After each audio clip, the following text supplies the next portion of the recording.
All right, my name is Rich Schmidt. I'm here with Julia Bailey Gulstine and Scott Gulstine at Loop de Loop in Underwood, Washington. It's March 30th, 2020. Thank you both so much for joining us today. Thank you for having us. The first question to get us started, which apparently is going to you, Julia, is why wine? Oh, right. Why wine? When I was really young, in the first 10 years of my life, I lived on a small family farm in Iowa, and I spent a lot of time outside on the farm, kind of in particular in this area where the swing set was, which was next to the chicken coop on one side, and then the grape arbor on the other side, and behind the grape arbor was a row of sunflowers, and they'd get these massive heads, and it was really pretty. And then beyond, on opposite of the grape arbor and the sunflowers, was a massive garden which fed us and sustained us for the year. That's what we lived on. And it was a very simple way of life, but really, I have a lot of nostalgia for it. And I have very solid memories that are very visceral of being in that area all the time, and playing with the chickens as though they were our pets, and playing on the swing set for hours and hours, and getting bored with just swinging, so spinning around the top of it like we're gymnasts, and with my sisters, but then also always as the grapes got ripe, testing, are they ripe, are they ready? No, they're not ready, they're too sour. Are they ready? Oh, they're too bitter. And then when they were ready, then helping my grandma harvest the grapes, and then I know now, as an adult, my memories of it are a little bit askewed. Were we making jam or wine? I'm not sure. I know Grandma made wine and jam, and we did both at the same time. And it was all of these she had this massive old chinoise that was super, super old, and this big old antique wooden, and just all the cheesecloth over the top, and all the bubbly fermentation, and these old pickle crocks that were just massive, and those big ceramic crocks, and with the cheesecloth over it for the fermentations, and that kind of all these beautiful heady aromas. And I remember thinking that my grandmother was a genius, and that this was some kind of beautiful magic, where she turned these things into deliciousness, and she was just brilliant at making rhubarb crisp, or and also we'd be playing in them, in the orchard, and eating cherries the same way, and marionberries, and so that was just way back. But I think had it not been for that, when I was in my 20s, working in fine dining restaurants in Portland, I wouldn't have had the same crazy reaction to learning about wine from restaurant managers. A guy named Paul Markraff was a restaurant manager at this fine dining restaurant I worked at, and he would give us wine lessons every Friday, and he was really thoughtful about it, and really cared, and really wanted us to learn how to talk about wine as servers, but also just fucking loved it, and wanted to give that to us, and it was really a great experience, and a lot of amazing people came out of that time and place in the Oregon restaurant scene. I worked with Tyson Pierce and Marcus. I didn't work with Marcus then, I worked with him later, but he was around the corner at the Heathman at the time, good fellow, and Matt Burson from Love and Squalor, and I'm sure I'm forgetting people, but so then I started to learn about wine working at fine dining restaurants, just doing my job as a server, and I just loved it. I thought it was super exciting, and really the best part of the job was helping customers find the wines that would go with their meal, or that they would like, and feeling really satisfied and happy that this was an amazing experience for these people, and I helped them with it. And then often people would leave this much of the wine in the bottle, and I'm gonna try it. That was a really big deal. And so my girlfriend Melissa and I, who both work together at Oritalia, at this fine dining place, she actually works for Patty Green still to this day, and later I worked for Patty Green, and Melissa, she was my housemate at the time, and then also a good friend. I kind of handed my job off to her, and she's still there to this day. She and I were working at this restaurant, and we'd saved up all of our money for, I don't know, And we went to Europe and we traveled around for several months. And I realized when I came back, I was like 24, and I'm like, what am I gonna do with my life? Like all angsty and, confused and feeling a little lost. And I realized that I had spent all of my money and hard-earned servings tasting wine in France and Italy, and we went to Copenhagen and London too, and that was really fun. But it was really like the things that were the most exciting, right? Because that restaurant manager, Paul Markgraf, was like, Julia, just tell them you're the assistant wine buyer. Here's my card. If they have any questions, they can ask me. And so I made all these appointments with all these like massive French houses, because we had some of those on the list. Like we got like limousine service at like Jaboulet. No reason whatsoever for us to have gotten that attention, but they didn't know any better, I guess. And it was an amazing experience. And so that kind of was just enough, gave me enough confidence to just reach out and taste with tons of amazing producers, and it was super valuable and kind of life-changing in a way. And so when I got back, I was like, what am I gonna do with my life? And I realized that I'd spent all my money on wine and also like going to art museums. And so I enrolled in the community college art program, and then our art history program. And then I also started with A in the yellow pages in the phone book, because we still had this back then. And I made it as far as Argyle, and I got a job at Argyle. And that was, I don't know what year that was, to be honest, 99 maybe? I think 99. And I worked there for a while, but I really, really, really wanted to be in the cellar. I wanted to make wine. And I was like, no kidding, like told girls, just distract the boys in the cellar. You should work in the tasting room. And I think that, I won't name people, but the powers that be then there were like very generous to keep promoting me through the tasting room, but definitely not. I mean, I would volunteer like after work every day in the cellar or in the weekends in the cellar, but I wasn't really given a chance. So I got promoted all the way to tasting room manager at a point, and the second I got there, I quit, because I was like, I hate this. Because the more you get promoted, the less you're actually doing anything that has to do with wine, and you're just sitting in front of a computer. And so even though that was an amazing job for me at the time, I left, and luckily, like almost immediately, my friend Kate, who owns Oregon Wines on Broadway, told me that Patty was looking for someone and I should talk to Patty. And so I reached out to Patty, and I was really fortunate to get a position with Patty and Jim at Patricia Green Cellars, which they just opened then.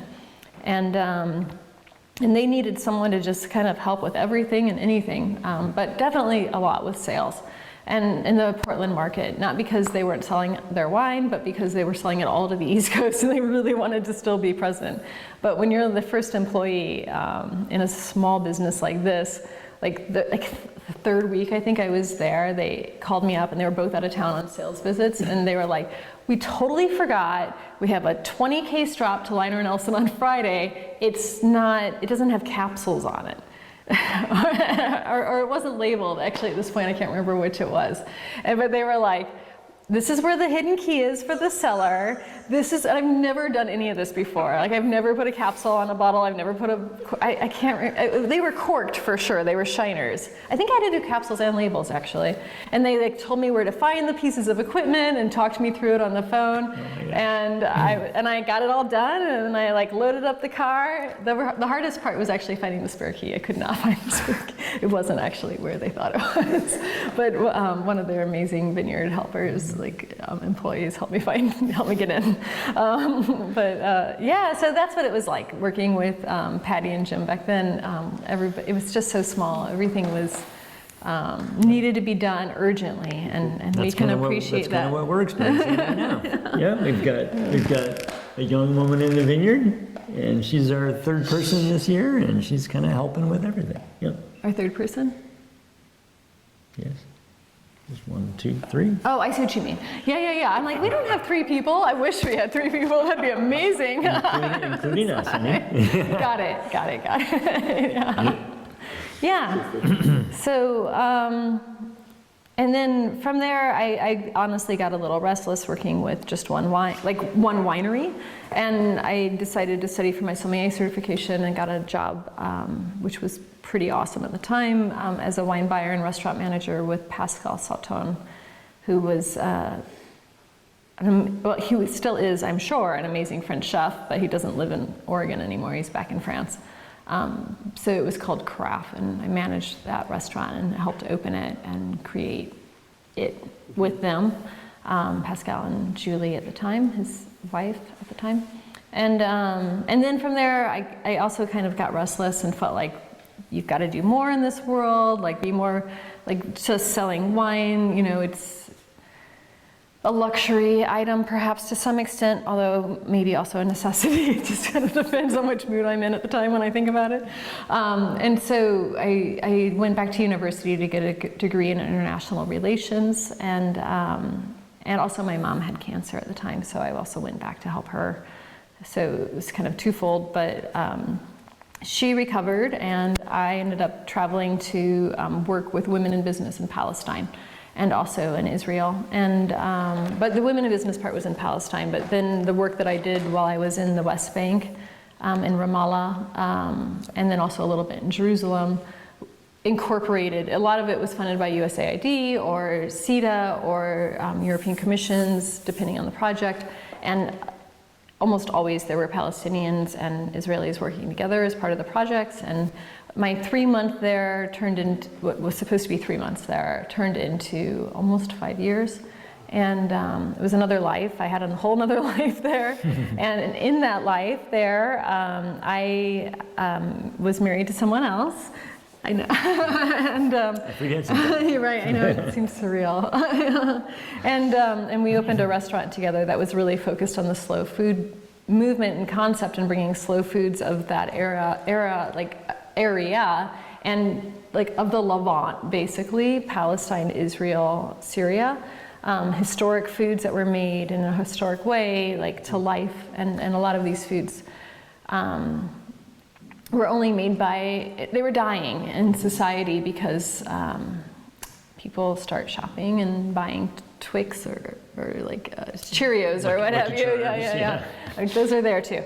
And so you kind of like lose some of the historic foods.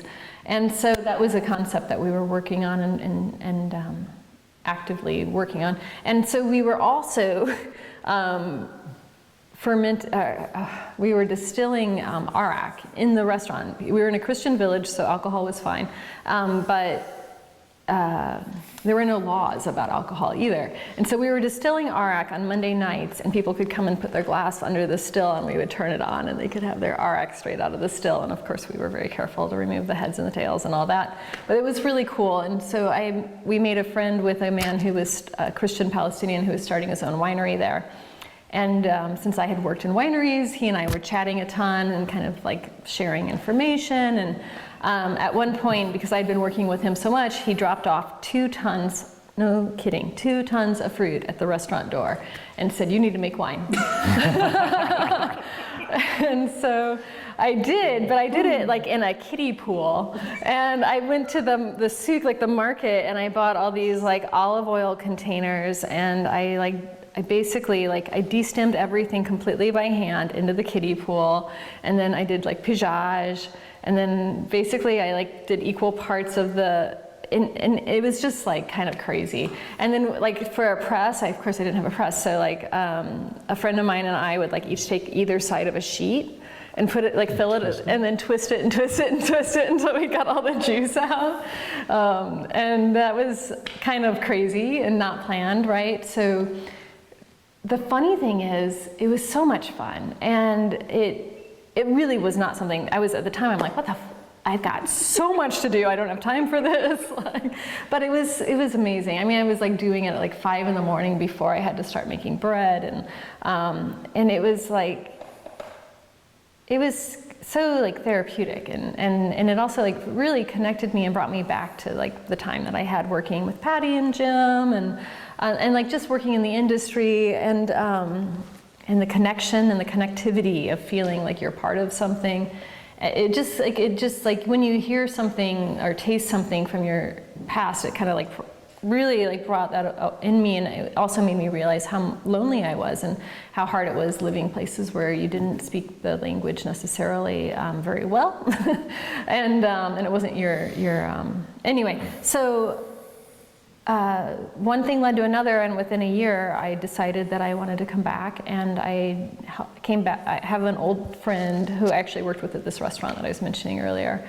Who makes Matt Burson, who makes Love and Squalor, and I did harvest with him. He just moved to Metello. Our maker's good. Now it's called Goodfellow Family Cellars, but at the time it was Metello, and was going to do his first vintage there. It wasn't his first vintage, but his first vintage after leaving Brooks, and I agreed to basically help him and trade for room and board, and decided to like just come back and see what it was like, and I felt very much like it was for me, and so I decided to stay. And in 2012 I was working with Matt and also a little bit with Marcus at the time again, and I was thinking about I was actually in the process of applying to UC Davis, and it was Marcus who said, no one, maybe I should ask Marcus if I can say this. I should have said, somebody said that nobody that I would want to work for would hire me if I went to UC Davis.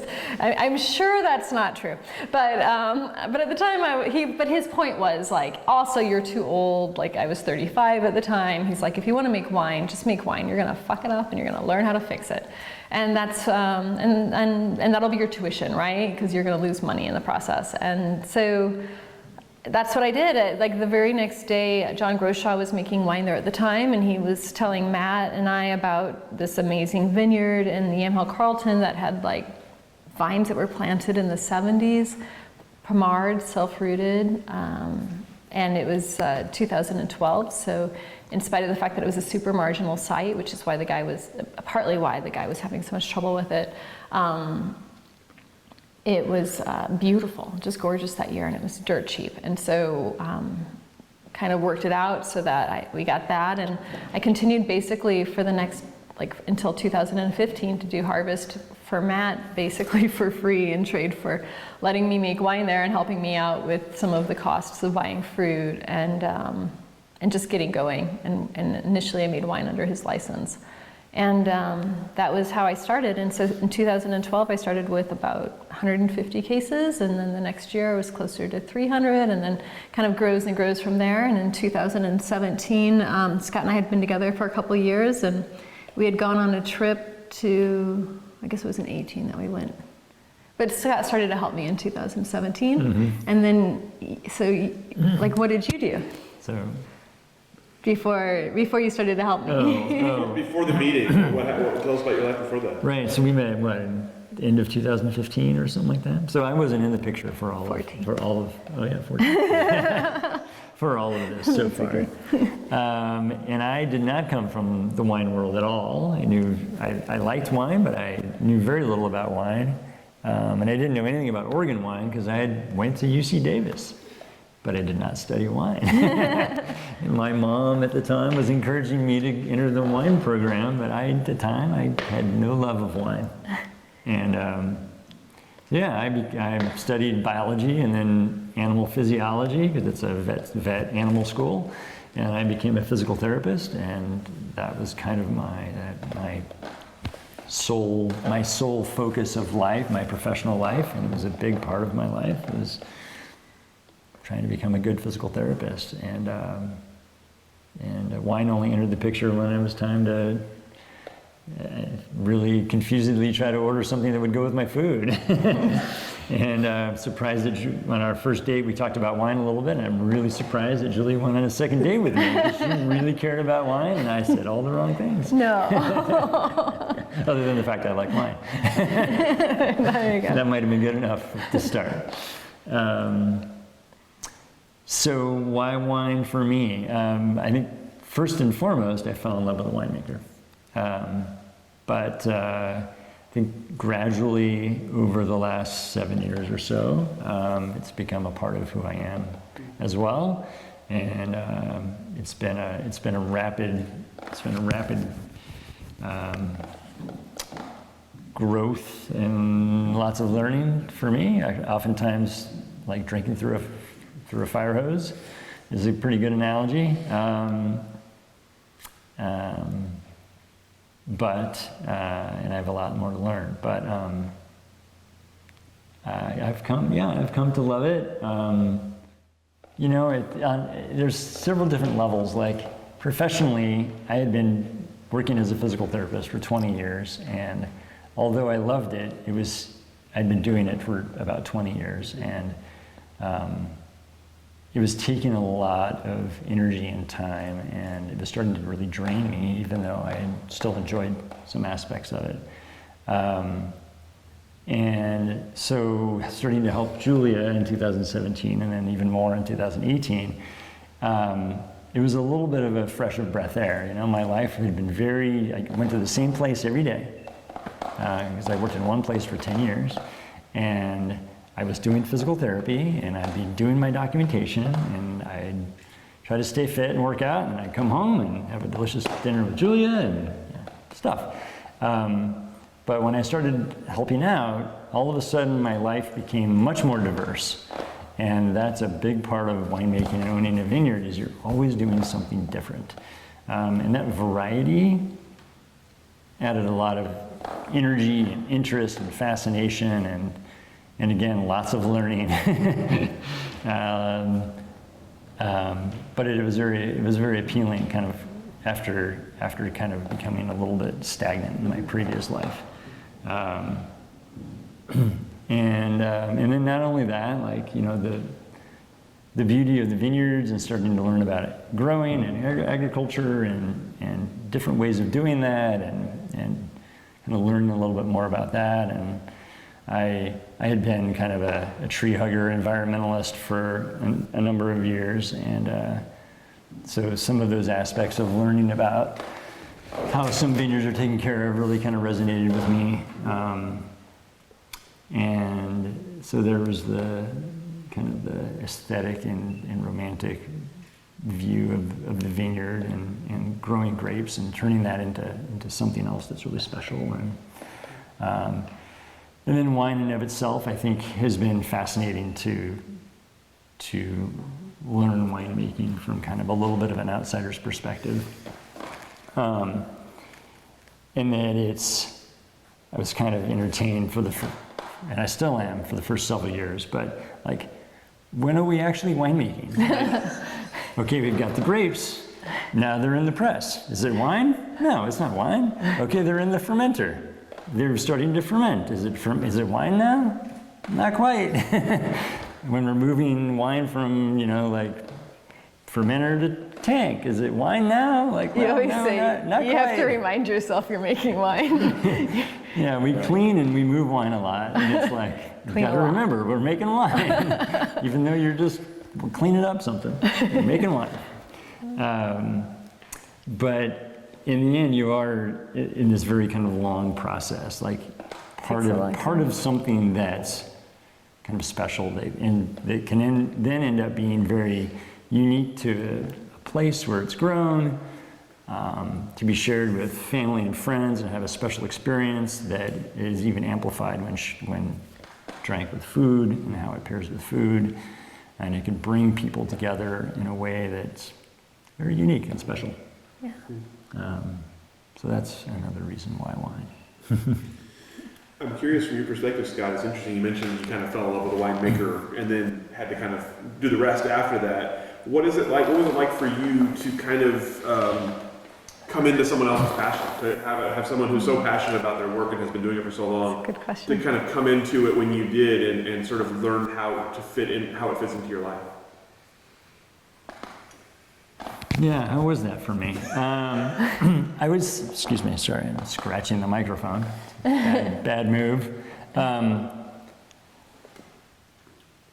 Yeah, I think there's many things going on there. It's a little bit of a complex question and answer, because on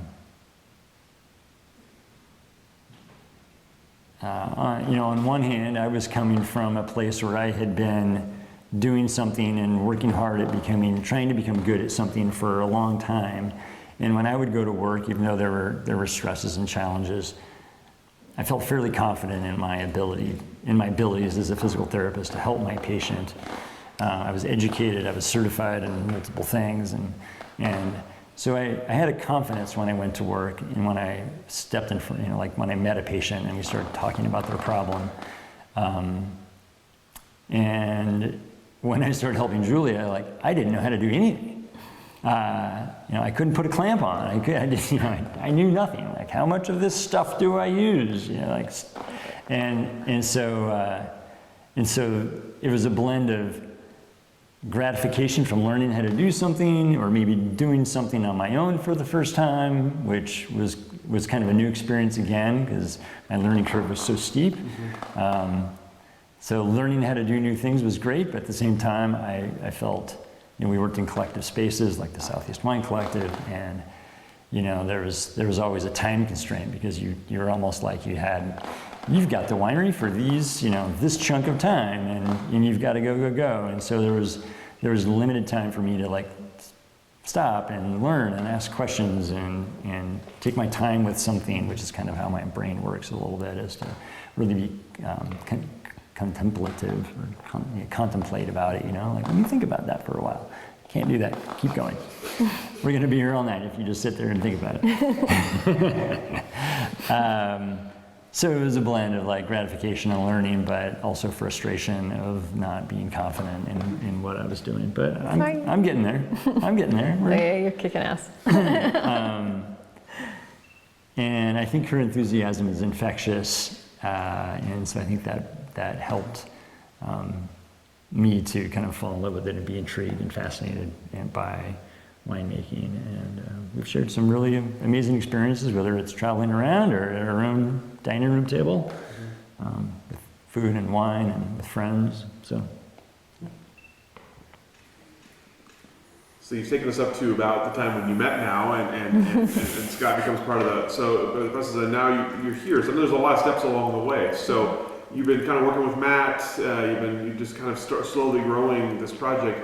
At the time for you, what were you foreseeing long term? What was your plan or hope for what was going to happen next? I think my approach to everything in life has always been a little bit more organic than that. I'm not one to do a 5-year plan at all. It's really just let's just see what happens. I knew I liked making wine almost like it wasn't even an option or a choice, It's just what I did. And I won't go into that.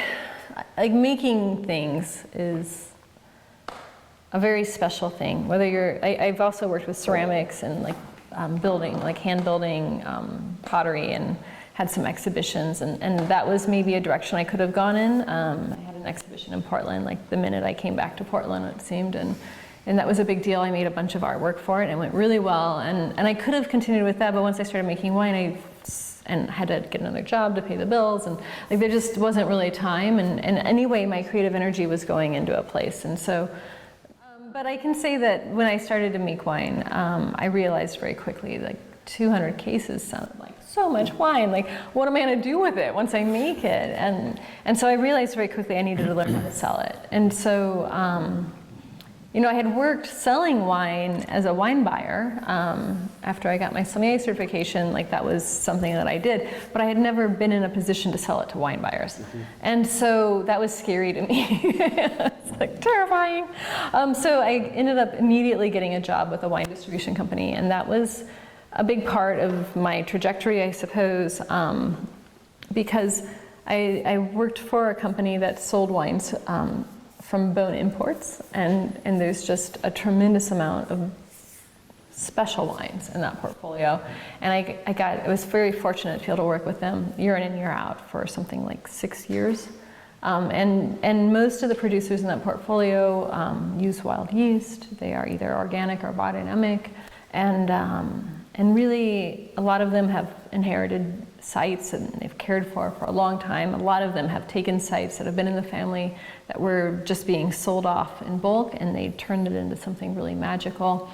But I feel like I learned day in and day out, just doing my job, which was researching the wines that I was selling for these amazing winemakers, what they did, how they did it, how they changed what they did year in, year out, and also sometimes with great fortune visiting them and learning about it firsthand. And Scott was very, very generous that he was very happy to go on our kind of honeymoon, which we took before we got married. Did a little work trip. We went to the Loire and tasted with some amazing producers. Yeah, met some One really day, cool people. the day we went to see Francois Chidane, I'm sure you regret this maybe now, but I don't know. You were like, I'm done. I'm going for a bike ride. So I I'm went gonna and met with sleep in. It was Francois. early. It was early in the morning, so I'm like, I'm gonna was sleep in, very early. and then I'm gonna go for a bike ride in the sunshine in France. It's gonna be great. And then later we got home and we were drinking wine, and she's like, you could have met Francois Chidane. And I'm like, oh man, that might have been a mistake. So I I think did that, enjoy my bike ride. yeah, ultimately, yeah, I'm sure it was really important at I was the a time, cyclist, actually. so going for a bike ride in France was, it was important. Essential, even. Yeah.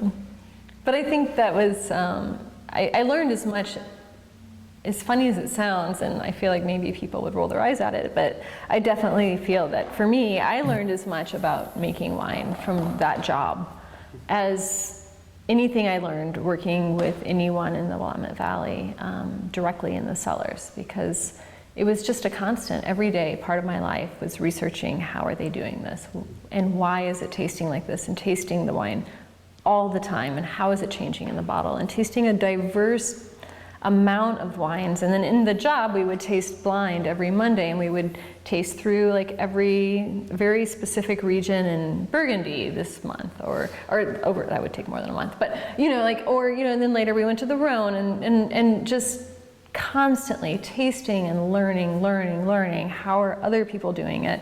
I feel like that got me a little bit out of what was maybe more of a narrow perspective that I had been in before of how do you make wine in Oregon, like Burgundy. Yeah, and so then it was just excitement. How do we do what we've been doing and make because the best wines are just vibrating with energy. They're just alive. And how do you get there? What do we is it the vineyards? Is it what we're doing in the cellar? I mean, of course, it's all of that. And that was, it's just it's a constant excitement and drive. And then it's also an excitement and drive when you're tasting your wine over the years in bottle after it's been in barrel for a couple of years and aging and learning. It's just constantly exciting to learn how everything's changing and growing and developing and expanding. At the time you mentioned all the education you were getting on the job and all the different things you were tasting and experimenting with just as a consumer of that, or as part of your job. What kind of decisions were you making, or what kind of realizations were you having about what you could do in your project, what you wanted to do, what kind of style you were looking for, or kind of farming type you were looking for? Or what were the realizations as you were kind of putting them into your own project? That the wine it's just such a truism. It's completely made in a vineyard. The only job of the winemaker is not to fuck it up once it gets into the cellar. Follow it, guide it, listen to it. It will tell you, do I need a little batonnage because I'm getting stinky and reductive, but maybe I don't need to be racked, maybe just a little tiny bit. Just very gently, cautiously even follow it and help it along. But it's almost like following a toddler who's trying to learn to walk, and you don't want to pick them up and walk them. You just kind of make sure they don't hit their head on something as they're going.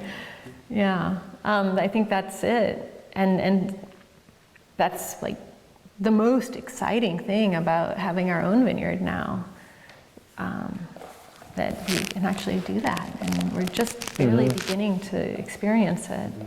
And it's thrilling. It's scary and exciting, and yeah. So before your vineyard, which we'll get to in a minute here, what were you looking for in vineyard sites as you were sourcing for your own fruit for your own wine? Sure. Well, initially, I think I was looking for old vines, or older, mature vines, 20 years or more, ideally. And I think I've always had a love for Pomard and Wadensville, and first and foremost those two, I suppose. But then I'm interested in the Corey clone, but I haven't had the opportunity to work with it, or have worked with anyone who worked with it, as far as I know. Of course, that could have been Pomard, or what we thought was Pomard, right? In Riesling too, right? Oh yeah, absolutely, absolutely. When did you first start working with the Sunnyside Vineyard? 2012. Yeah. No, 2013. No, 2012. Yeah. Yeah. Yeah. Yeah, Riesling And for that had sure. been, that had been there for a while, right? Yeah. Those vines. Planted in like 71. Yeah. Yeah. Yeah, and so that was initially the most important thing at the time for me, thinking that the mature vines were something special to be appreciated and sought after. I still think so, definitely. Over time, I've seen how younger vines can still have this energy, this, I don't know how else to put it, but like when you're having like the wine, especially with the right food, there's like a vibration almost, like it's just exciting. And I've seen that you can get that out of younger vines, and it's maybe more about how it's farmed, and maybe it's more about the soil, or just that really special place in the world where it comes from. And so I think over time I've become, and I think you and I both together have become more and more convinced that it's about the soil, the farming, and what's going on in the vineyard, because maybe you can't say that that's always true of old vines if they're farmed commercially, for example, or maybe just without as much attention. But I think vines that are farmed with a lot of attention and care, and they can, I think it shows. Intended to a sustainability, Yeah. like bent or process. Yeah, I'm hesitant to say anything that might make someone feel like I'm dissing what they do, because I have a lot of respect for what everyone's doing, and I don't necessarily know if what we're doing is right, but this is the path we've chosen, and it's my gut that this is the right path. And so we do farm. Scott's primarily a viticulturalist in the little project we have going on here.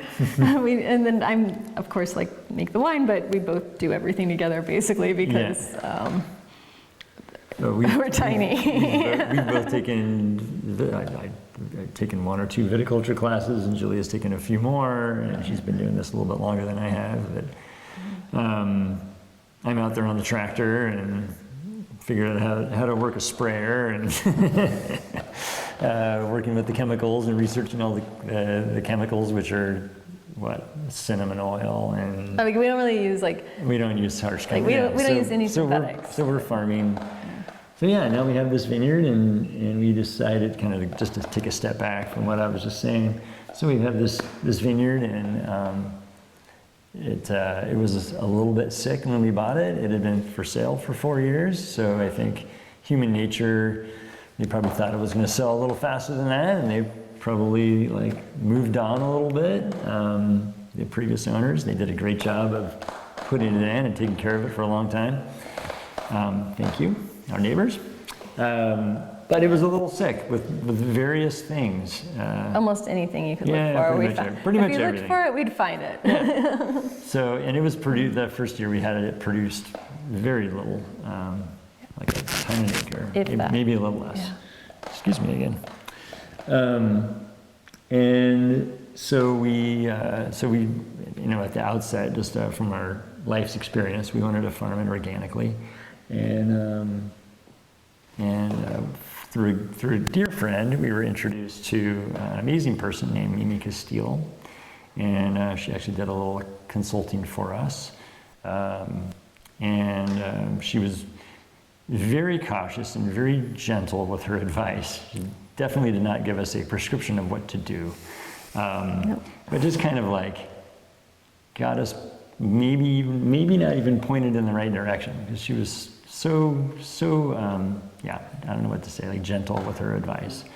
But we were very impressed with her, and she's a wonderful person. And so we found that she had been interviewed a lot. So we started listening to her during interviews, and I think we had heard this before, but we. If I may, learned I that- think Mimi knew how little money we had and how much it takes to farm the way that you have to to transition a vineyard, and that's a hardship. And I think she didn't want to make us feel like we automatically had to do something. So there was a lot of suggestions without, while saying, but it's totally fine to do it any way you like. Right.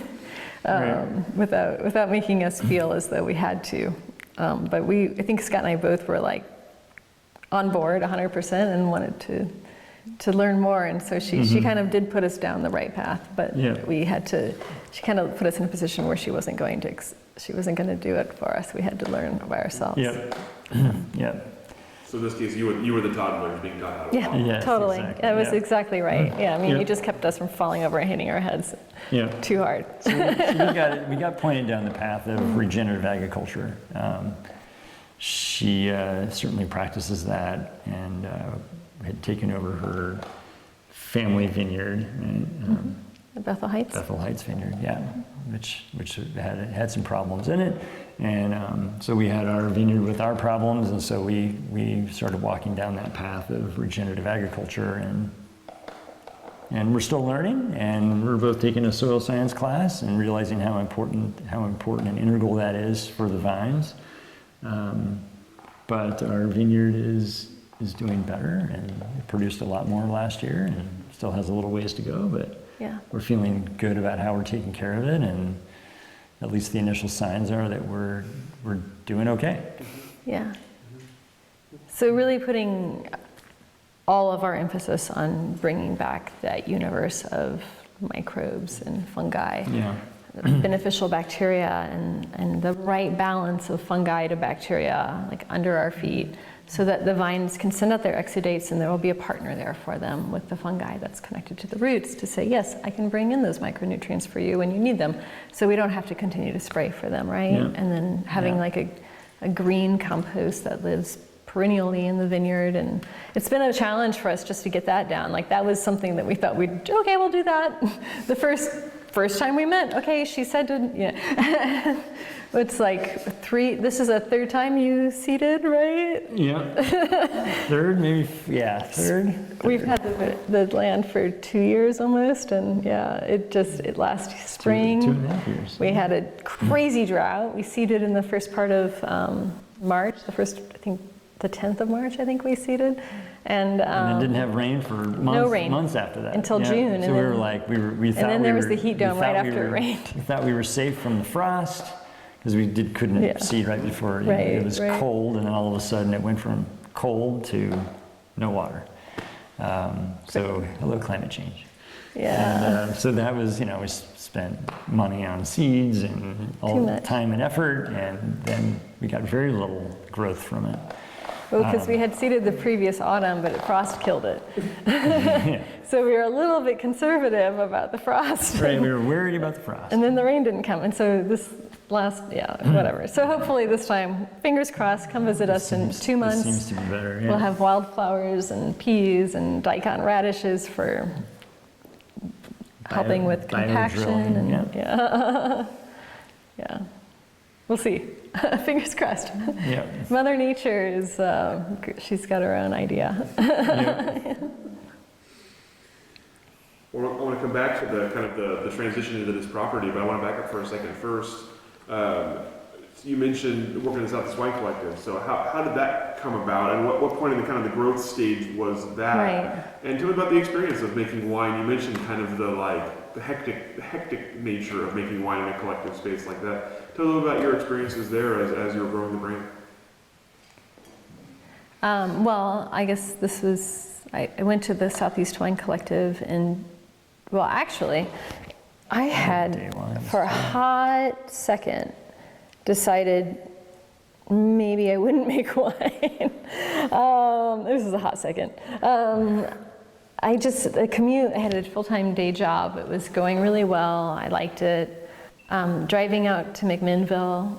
I mean, I had done it for so long. I did it with Argyle, I did it with Patty, and then I was doing it for 5 years, working with Matt and over harvests and helping Marcus from time to time.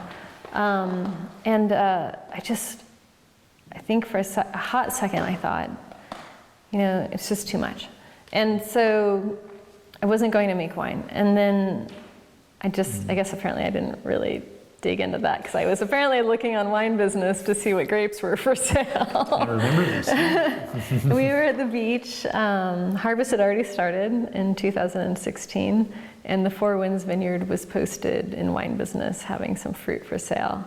And I just saw that and I was like, oh, because I made wine from Four Winds. I mean, I didn't make it. Patty made wine from Four Winds, but I sold it, and I actually got to help make it when I would go out and help with harvest. And it was something that I felt connected to, and it was connected to my past. And I was super excited, like, oh my gosh, if I can work with this, like, okay. And so I called Tom at the Southeast Wine Collective. I lived at the time, not far, less than a mile away. I'm like, I can do it if we can do it in town. If I can, at the time it was me, I guess. So if I can do it in town, I can make this work.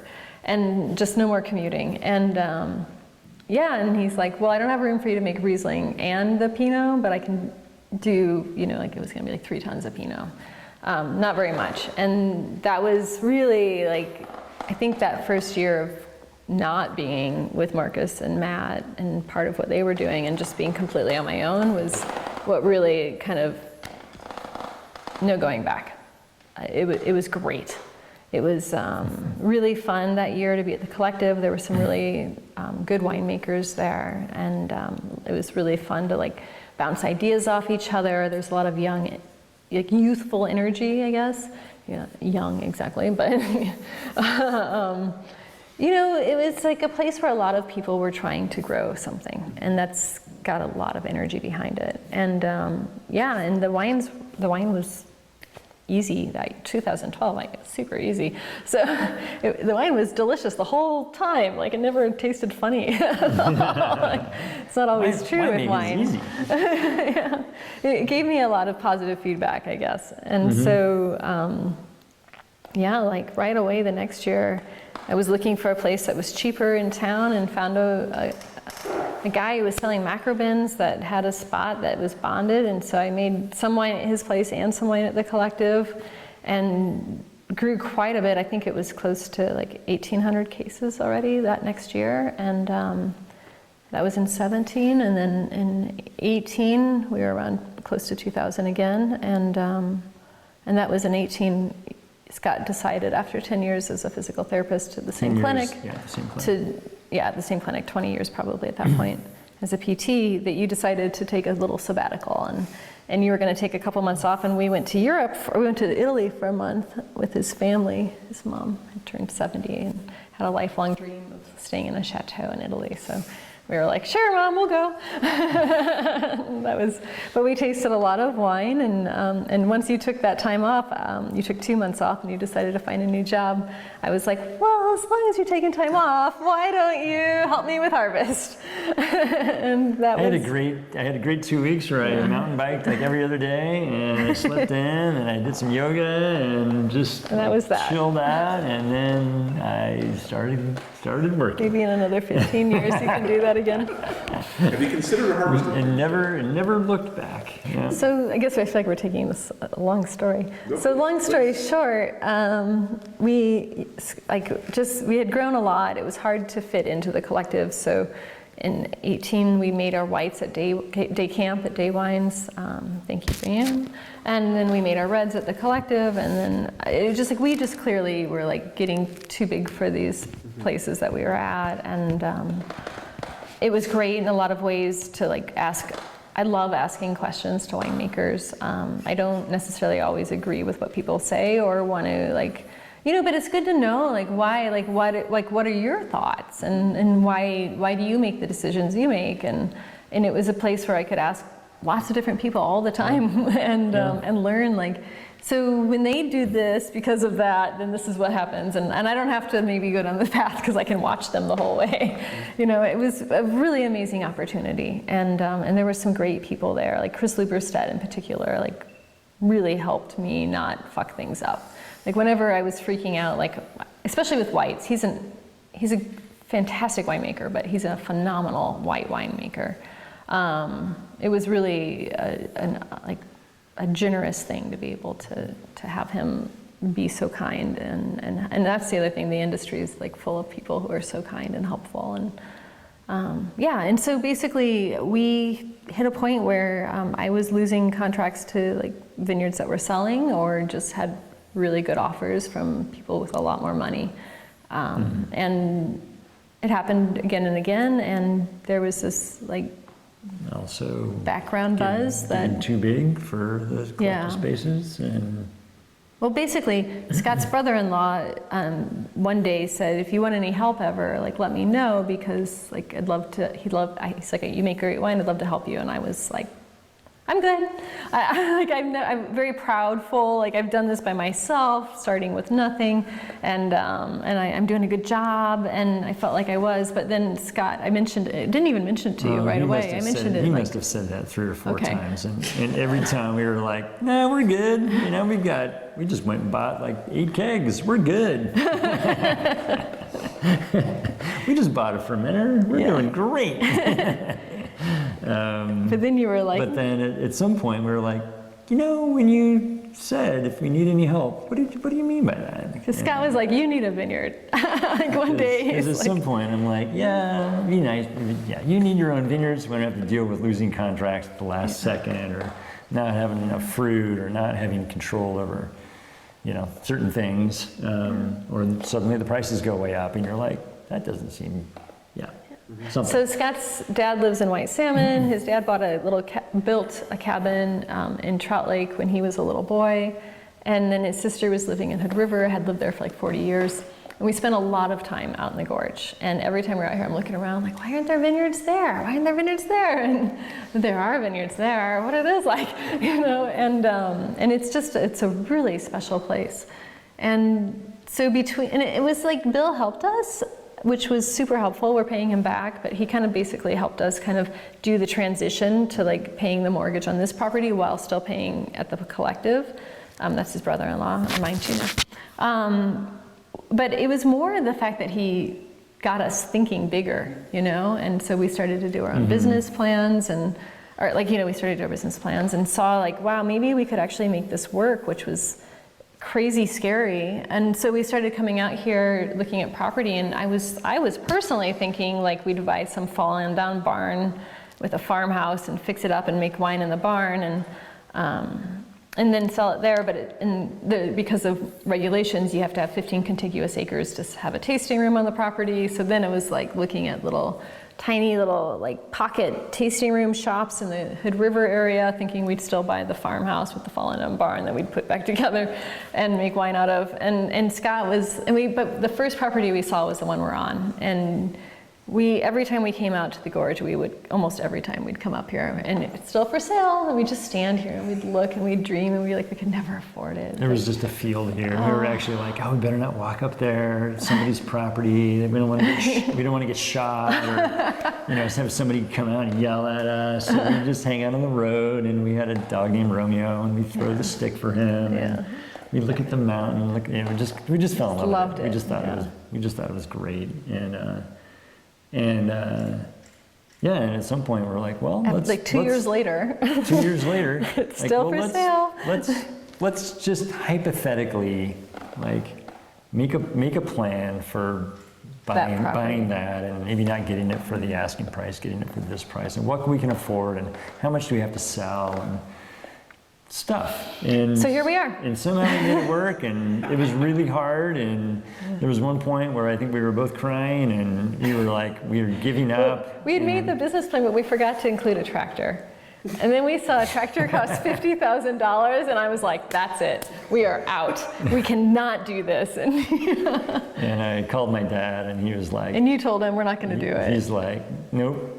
nope, you guys have got to keep going. You've got to reach, you've got to dream, you've got to reach for your dreams. And, you got to keep going. So because he's like, we won't let you become homeless. Right. Like, you've got family. He You was can. like, what's the worst that can happen? You're going to fail, and maybe you just sell the property, and you'd probably get, most of your money back. And so he's like, no big deal. You're not going to be homeless. You're not going to starve. We were freaking out, Yeah. but we went ahead. So we were like, all right. So we Actually, made us cry. somehow we ended up with this, what we think is a beautiful place. And then we moved here, and feel then very 2020 happened, and every single wine we made was affected with smoke, and our own vineyard was the worst of it. So the first year of farming our own vineyard, we did the vast majority of it by ourselves, every day out there, and we were so slow. We were like, hey honey, should I pull this leaf or that leaf? Come over here, what do you think? Because Mimi said, but then Brian, because of the classes we took at Schmidt, we were surgical about every single step we did. We learned a lot. We were very, very, very slow. And then all that love that we put into it that year, like the wildfires, like when the wildfires first came, I remember I put on a ventilator and I was just standing out here in the middle of the vineyard as though I was gonna protect my babies or something, but there's just nothing you can do. You're just standing there like an idiot in the smoke, go home. It was pretty brutal. But now we've had 2021 and we've got 3,800 cases of wine in barrel right now, and it's just, actually we were tasting through it today, and so far we are elated, super, super duper excited about being able to make wine out of our own vineyard, and a lot of other great vineyards that are all at this point, at least going forward, will all be organically farmed or bare minimum sustainably. But it's tasting great, super exciting. Can't wait for the little wines to grow up. Well, I want to talk about that growth. You mentioned 3,800 cases, and that's a lot of growth from where you started and where you were a few years back. So as you were looking ahead at a plan with the tasting room and all that, how did you kind of, what was your idea? Was your idea we have to have a tasting room? It has to be here. Was your idea we're going to distribute more wine? How are you kind of planning to grow as you're making more wine, and how is it going so far? Go ahead. Well, I think we had planned on 3,000 cases, and that would be our place. It seemed like, from talking to others and consulting with others and seeing what other people were doing, that was kind of a sweet spot as far as, and if you made more wine, then you just have to hire more people, which would then, then once you hire people, then you have to be able to pay them, and then you have to make that much more, and then all of a sudden, maybe you're not making the wine yourself as much as directing people to make the wine for you. And you need a bigger building, and this is as big of a building as they would allow us to build, and this is probably more than we can afford as well. So so this is it. And so we shot for 3,000 cases, and and we want to build. I think we thought. Good. Sorry. We want to build a house? Is that what you're saying? No, I was going to say, our plan the whole time was to have the tasting room here attached to the winery, and to I think with the amount of wine that we could make, if we sell it through distribution, we'd probably have to make more wine because of the profit margin thing. So have a tasting room, have people come out and experience, hopefully a little part of what we get to experience out here, and get to look at the river and get to look at the mountain, and really just... We both wanted to share with people the magic, just tremendous wonder of this place. It's really a special place. It's the unique thing about where we're at right now is that we're in the Columbia Gorge. We're in the kind of the central part of it, where the Cascades are kind of ending and descending down as we approach White Salmon Hood River and where we're at. And so the weather just whips through this part of the Columbia Gorge. And so when we're out in the vineyard or even out on the patio here, and you look out, you know, it might be blue sky over there, it might be dark clouds over there, it might be a rainbow right outside the window. And you can see like it's distinctly pouring down rain, like right like a mile over, and there's like sun shining on us right here. The weather changes so fast, and it's so vibrant that it's just there's always something entertaining and kind of beautiful to look at. Well, we're just like right on the edge, right, of the Cascade Mountain Range, and we're right on that edge of where the maritime influence comes in from the ocean. The same thing that you get in the Willamette Valley, we get that here. We get as much rainfall here as the Dundee Hills. But every mile that you head east in the gorge, you lose an inch of rain. And so you go as far as the Dalles, which is like 30 miles from here. Less. And like where we'll get maybe 36 inches of rain in a year, they might get only 6 or 7. And it's just night and day different, and it's amazing, like how now being, so when he said we're in the central part of the gorge, he didn't mean the gorge AVA, but the gorge, like looking at it, like not as a wine region, but as a geographical region. We're on the western side of the gorge AVA, and if we wanted to, and maybe we will, primarily make wine only in the gorge AVA long term, it's an amazing AVA because it is connected, definitely. There's a contiguous connection with the river and the influence of the river, and then the air coming in from the coast and the air coming in from the east. And sometimes you can watch and you'll see the different stratospheres of clouds over the river just flying in different directions, like one on top of another. It's crazy. But like, you know, we're growing like Riesling here and Gruner Veltliner and Pinot Noir. But if you go down that way, like at the end of the gorge, just, you know, 25 miles that way, they're growing Zinfandel and, you know, Cab Sauv and Malbec and Mencia. And it's just like, it's wild because in the Willamette Valley, you go 30 miles and you're making Pinot. And you started making Pinot, you're still making Pinot, and then some. And that's the beauty of it's a wonky place. The geography and the weather patterns, like basically mandate that you're going to have a super diverse wine growing region, and that's the beauty of it. Yeah. And then for us, like high altitude has always been something exciting for me. And so working with the Four Winds Vineyard again in the Willamette Valley, it's 800 feet in elevation, and 800 feet in elevation in the Willamette Valley is really, really high.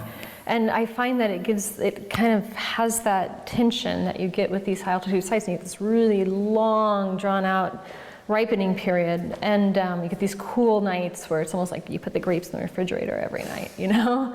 It's great. And so that was like thrilling about where we are now, that like we're at 1,300 feet here. So we're in the mountains basically, right? We're on the foothills of the Cascade Mountains, and it's an old shield volcano, and the soil here is made up of loess, windblown loess over loam. So the soil is primarily like the sandy loam. Sand and silt, kind of right down there. The sand is just middle. Decomposed volcanic glass, and whereas in the valley, a lot of the soil has a lot more clay. Clay can give you a much more plush, at least my understanding and experience is that clay gives you a much more plush, ripe roundness on the front of the palate, whereas this soil gives you more of a, maybe a little bit more linear, angular, something that seemed akin to me as minerality, and maybe reminds me personally more of Burgundies. And I find that super exciting, and I can't wait to see how these wines grow up and age. And it's, I think, a very, very special place, because even just across the river on Mount Defiance and Hood River, there's just twice as much clay in the soil. Very different, beautiful wines being made from that soil as well, but just different, yeah. And that uniqueness to this place is really cool. The gorge is crazy that way, because like there's so many like little tiny pockets that are really special. You talked earlier about your first vintage here being the smoke affected one, so this is kind of your first like clean vintage of 21, from your home fruit here. So how are you sort of coming to understand your vineyard and the wines coming out of it, and how long does that process in your mind take? How long does it take to feel familiar with the place and familiar with what you do is how it's going to be reflected in the wines? Well, I'll say from history, I would say I'd like at least 3 times making something before I start to feel like I know what I'm doing. At least, maybe 5. So it'll take time. What do you think? Yeah, I mean, I think just as far as as far as the vineyard and how I think that's where we've got kind of the ground level of how we're going to take care of that, and we have plans for it. How that's going to affect the wine, we don't know, and we're just going to wait and see what happens. But we do expect that to bring back the health of the soil, it'll take actually 3 to 5 years, which is funny. Yeah. I didn't mean that to be a it's going to take some time. connective thing. Yeah. And perhaps with bringing, I've heard this somewhere, perhaps with bringing the soil food web or the biology back into the soil, that it's going to create even more energy and perhaps what people are tasting as minerality. Or a sense of because it's place. probably not actually the rocks that they're tasting, seem to understand. That it's going to add more of that energy that Julia was affectionately talking about earlier to the wines. We hope. Yeah. So I want to talk about the industry a bit more broadly here for a second. Actually, before I do that, I want to back up for a second and ask about the name Loop de Loop, because we never did actually cover how you became named Loop de Loop. So tell us about the story behind the name. Well, I started that before I met Scott. So Loop to Loop was sort of my trajectory in the wine industry. I worked in the wine industry for, 8, 9 years, and then I left and did something different when I went abroad and worked with international relations, and then I came back and started to make my own wine. So it was a little Loop to Loop. Like it. But then sometimes we're like, but at this point, it feels so long ago. It's more than 10 years ago that I came back. So now it's like, well, every year it's kind of like a loop to loop. Just go around the sun one more time. So let's talk about the industry more in general. And so I'm curious your perspectives on kind of the changes in Oregon wine, what you've sort of seen as a part of the industry. I know technically not on the Oregon side anymore, but I think still connected to the Oregon wine industry. So tell me about the changes, the growth in Oregon wine, what you've seen from your perspective, and maybe kind of a look ahead at what comes next for the industry. Well, do you want to? No. Remember earlier when I said my that's all 5-year you. plan didn't exist, it was more like just looking at, we'll see what happens when we do this. I don't know if I'd want to venture a guess on what's going to happen in the Oregon wine industry any more than I think everybody. I mean, the Oregon wine industry. I don't know. I feel like we've been so microcosmic with our little world here, especially with COVID, that I haven't put my mind in that area for a long time. I came into the wine world like completely from a far out Sideways. tangent. So the only thing I know about wine is what little I know from other people and what I've read, and a lot of what I've heard from her. So I know nothing. But you've tasted a lot with me, though, too. You could make a conjecture that with climate change, that people from California or France or elsewhere are going to be looking at the Willamette Valley as a place to come, and they already have been, and perhaps even growing, increasing the diversity of what's being grown there, because it's going to get warmer and warmer. Or maybe just Pinot Noir is going to change how it tastes and grows a little bit, because the climate's changing. It's not like the 1980s where I grew up in like Tualatin, where it rained once a week every summer. I remember that. It doesn't happen anymore.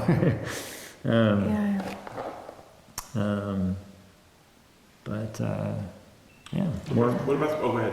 Oh, I just don't know. I mean, I guess I have some feelings. I know that the price of grapes are like through the roof, crazy high now, which makes me think you have to have a lot of money to make wine out of the grapes, or you have to just know that you have to charge a lot of money for the wine that you make out of these grapes, because you can't pencil it out, and that for me is kind of scary. Like, I never wanted to make wine that I couldn't afford to drink, I think it should be for everyone, and when you have very special barrels, maybe they become more expensive, but not exclusive as a whole.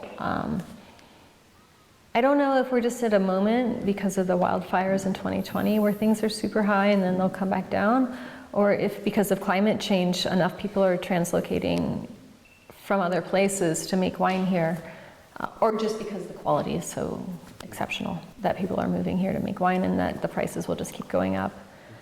I think that it won't stop us from making wine. I mean, clearly it won't stop us from making wine, but even from the Willamette Valley, because we love, it's like my home personally. It's like where I go back to in my heart as the place where I came from in a way, especially in the wine world in particular, I guess. So we'll keep making some Willamette Valley as we move forward, being in the gorge, always, I think. Hopefully from the Four Winds Vineyard. Yeah, I don't know. Yeah, oh yeah, hopefully. Like fingers crossed, Tyson Crowley has been very generous to say that we can always do that. So as long as John Steinhardt continues to let us have it. I mean, I think of course there are a lot of people interested in experimenting with varietals that aren't Pinot Noir and Chardonnay and Pinot Gris and maybe even Riesling. And I think that's really interesting and a lot of fun, and I personally like the idea of making wine out of different things. I think sometimes it's hard to wrangle me into actually continuing to work with the same, like, I'm realizing since we have a tasting room, people expect the same wine when they come back, and I'm like, well, no, I already made that one. I'm gonna make a different wine. Try it. Like, I think there's always gonna be a little, like, and that's partly why we created another label called the Wallflower Project. Like, that's a home for that energy of a more like experimental, that's not what I wanted to say. I was going to say modern, but also antique, because it's like what's old is new again, sort of like orange wines. Well, that's really just how wine was made for a really long time before. Same thing with like pet nats, like, you know, that's just the way it was made. So like that kind of stuff, but also like the antique wines where like the whole village would come out and put all their grapes into a press, and you would just get, like in the Jura, it would be like Sauvignon, Chardonnay, Pinot Noir, Trousseau, and Pulsard. And like there's a producer called Chateau d'Arlet that still makes those wines today, and has always, from my understanding, that I used to represent. And I love those wines. I think they're so cool and so like specific to the place where they come in a way that's even more interesting than if it's a single varietal, because it's maybe more holistic. And so that's the Wallflower Project for us, where we can do those things. And at the same time, Loop to Loop will be where we continue to focus on the more classic, like Burgundian is like the compass points to Burgundy, Pinot Noir, Chardonnay, like Riesling, which maybe not Burgundy and Riesling, but you know, but like what we learned about in Oregon. Yeah, like when I started to make wine way back when, like the Riesling would have been influenced from Jimmy Brooks, and then later Matt Burson and others. Ewald Mosler was a huge influence in everyone, I think, in this area. But then, you know, of course. So that's what Loop to Loop will be. And even as if it moves forward and makes Syrah and like, but more like Northern Rhone, like classical focus, whereas Wallflower is where we can play with the new things that are being planted. And we're really excited about that because we haven't, like, how do you know really? Well, we do know that Pinot works really, really well, and Chardonnay, like we're seeing the potential of Chardonnay. And up here. Yeah. In Oregon in particular, because we were talking about the Oregon wine industry, but up here as well, because we're very similar in climate up here where we are, in some ways. So with the vineyard here, what are the future plans? Obviously, you're nursing it back to health first. Do you have plans beyond that? I'll let you take this. Yeah, I suppose, we're, well, we have about 4 acres of forest right behind us, and it was harvested about 21 years ago, and so now it's kind of regrown. It's not a super healthy forest, but it's got some critters living in there, and we like the biodiversity, and we like the forest and the shade and the summertime and stuff like that. But I think we're going to find a place to plant another about an acre of vines. So that might happen this coming fall. We have to find the best time for that, and we also have to figure out how to remove some of the trees and prepare the ground, and so that's a whole new. But we're learning really experience committed as well. to leaving as much of the forest as possible. So while it was all replanted, it was done in a very like clusterfuck way. Like basically when they harvested the forest, they just threw a ton of seeds down, and now it's just completely overpacked, and It's kind of all over kind the of place. everything strangling everything else out, and so it needs to be thinned, and we need to do a little bit of management just to kind of like help it come back. But I mean, at the same time, like we saw a bobcat come out of that wooded area one night into the vineyard, and we found There's a bear up there eating blackberries. that summers ago it was there all summer. She was Yeah. really too close to, and Yeah. it didn't want her there, and so it let her know that it did not want her there. Another reason not to have too thick of a patch of woods. but Can't but see we the also bear 3 found feet away from you. yeah. Yeah. But like I was super excited about finding like the fairy slipper orchid, which is an indicator species like growing in the forest. Like there's definitely like a lot of indigenous like different types of dogwood and native blackberries and all types of things that are coming back that are super exciting to kind of regrowing the landscape. And Yeah. so we'll definitely keep the wooded area while still trying to plant maybe just 1 more acre of grapes somewhere in a way that we can like carve it out that will not Right. detrimentally impact what we're working on here. And what do you want to plant? And that's a good question. There's so many things. We wish we had another 50 acres to plant. What do you want? You're the winemaker. We keep talking about Gamay. Gamay, Trousseau, Yeah. Aligoté. Yote has been mentioned. Yeah. But I mean, I don't know that we'll We've see. got a spot we have some Gruner in the vineyard, and I don't know, both of us, but I'm kind of starting to fall in love with Gruner Veltliner, and really excited to see what our Gruner is going to do this year. Yeah, But it's coming along great. we need about, I don't know, 100.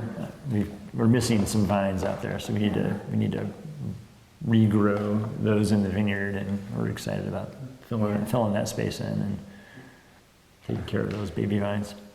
So that's a project that's coming up soon too. Yeah. What else as you look ahead to the future? Obviously, just kind of getting your feet under you here in the new site and figuring out what comes next. So, plans for the future as a brand, as a couple, as a place. What are you looking ahead to, kind of short term, long term? Paying our mortgage every month.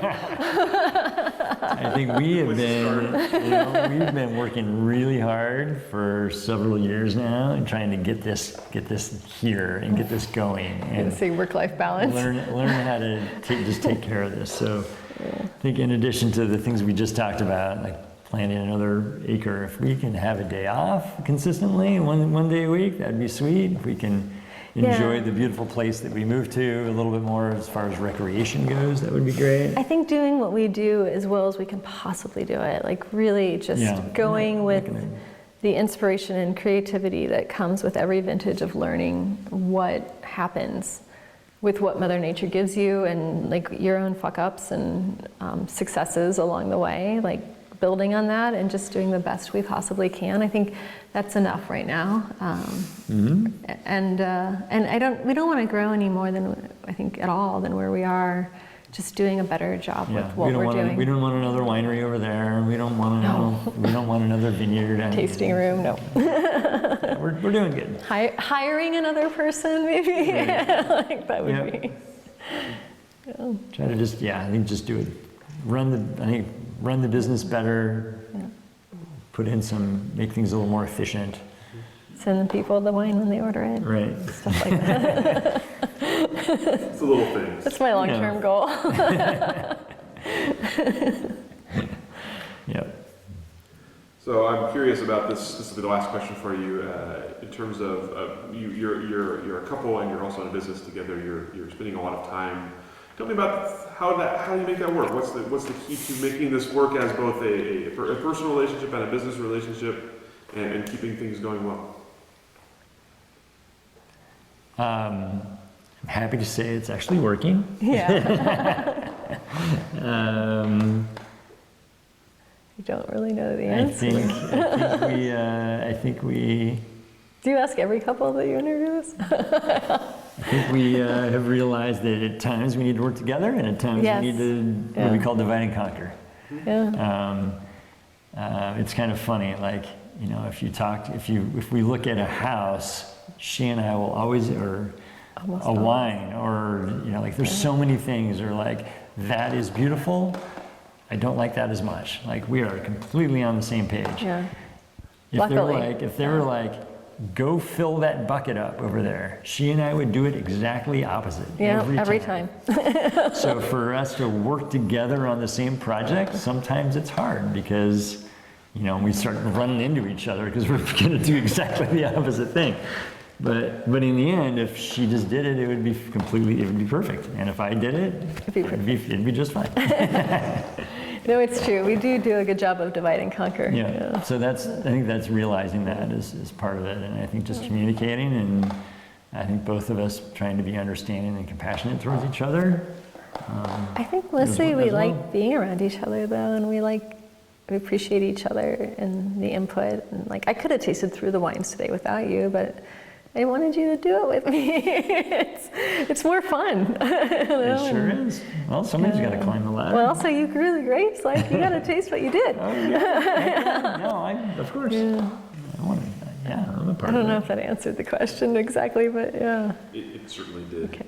We don't ask every couple of that, but there are some when you're just like, you work together an awful lot. How do you make that work? It's just fascinating to me how that works. Probably for anyone it would be challenging, right? Like you work together all day and then you go home and you're supposed to like have a romantic dinner. Like how do I stop talking about the grapes or whatever? That's a challenge I think that we have to work on probably, but I think being Work mindful follows of us it. home. Oh yeah, we just never stop working. But then again, when we're at work, sometimes we go play. So it's okay. That's all the questions that I have for the two of you today. Is there anything I didn't ask that I should have? Anything we didn't cover that we should have covered today? No, that's pretty good. Thank you. Yeah, Thank you thanks. both for so your much. time. Appreciate Thank your you. time and hospitality here, and we'll go ahead and let you off the hook. Thanks. All right.